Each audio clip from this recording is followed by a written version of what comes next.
ভাই চিকেন আইটেমটা ভালো হইবো? হ্যাঁ অবশ্যই ভাইয়া, এই দেখেন কালারটা। ভালোই তো মনে হইতেছে। ঠিক আছে, তাহলে আমার 1 পিস চিকেন দেন। ভাতিজা কি লইতাছো তুমি আনতে? আসসালামু আলাইকুম কাকা, এই চিকেন আইটেম কিনতেছে আর কি। চিকেন কিনতাছো?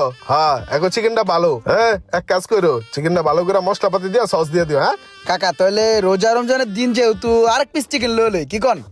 হ্যাঁ, লও, সমস্যা নাই, চিকেন ভালো। ওই তাহলে আমার 2 পিস চিকেন দাও। 2টা ওকে। তো ভাইয়া কয় টাকা হইছে? হ্যাঁ ভাতিজা, কি করো এই জায়গায়? আমি আছি না, আমি থাকতে তুমি বিল দিবা কে? হ্যাঁ? আরে কাকা, কত হইছে ভাই? 300 টাকা ভাইয়া। 300 দিচ্ছি, আমি দিচ্ছি। এই যে লন ভাই 300 টাকা। এই যে ভাইয়া পার্সেলটা। আসসালামু আলাইকুম। ঠিক আছে কাকা, আসি। অনেক অনেক ধন্যবাদ। পার্সেলটা বাসায় দিয়ে